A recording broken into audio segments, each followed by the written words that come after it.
प्रत्येकाने आपल्या मुलांना आपल्या आईवडिलाला मिठी मारा. आईवडिलाला मिठी मारतो तेव्हा भावनिक येते, कारण प्रत्येकाच्या डोळ्यात पाणी आलं. हा क्षण आपल्याला पाहायचा, आपल्याला हा क्षण पाहायचा होता का जेव्हा विद्यार्थी आपल्या आईवडिलाला मिठी मारतो, आईवडिलाच्या डोळ्यात पाणी येते आणि विद्यार्थ्याच्या डोळ्यात पाणी येते. कारण तुम्ही आला जन्म दिला म्हणून याच्यात सुंदर पाहताय, पण तेवढी जबाबदारी जन्माच्या दुःखात सुखात आपण सहभागी असलो मातृपुत्र.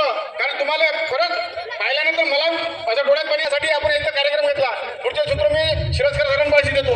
ज्या उद्देशाने आम्ही कार्यक्रम घेतला तो संपन्न झालेला आहे.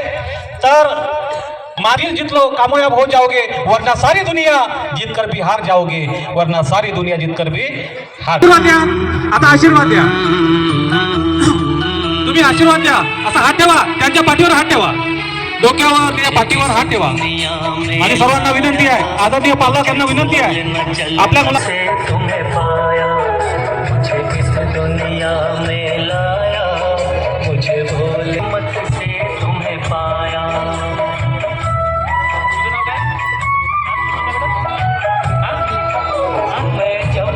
छोटीशी मुलगी आहे, हिची आई हरवलेली आहे, स्टेजवर आहे, कृपया लक्ष पाहा. छोटीशी मुलगी आहे, हिची आई हरवलेली आहे, रडत आहे मुलगी रडत आहे. कोणाची मुलगी आहे घेऊन जावे. हे छोटीशी मुलगी स्टेजवर रडत आहे, हरवली. आपला कारण की त्यांचे संस्कार कमी झालेले आहे, घरातील संस्कार कमी झाले आहे आणि आई वडिलांपासून तो दूर झालेला आहे. आई वडिलांचं ऐकत नाही, आदर करत नाही, सन्मान करत नाही. म्हणून या दिवसापासून एक प्रेरणा मिळाली पाहिजे. पूर्ण संपूर्ण भारतामध्ये मातृपितृ सन्मान.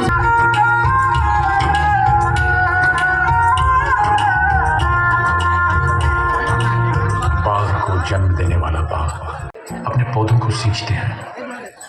आपल्या भारतामध्ये भारतीय संस्कृतीमध्ये आई वडिलांना आणि शिक्षकांना गुरु मानलेला आहे. म्हणून आपण सर्व विद्यार्थ्यांनी आपल्या आई वडिलांच्या आज्ञा राहिलं पाहिजे, आई वडिलांच्या आज्ञेचं पालन केलं पाहिजे जीवनाच्या शेवटच्या क्षणापर्यंत.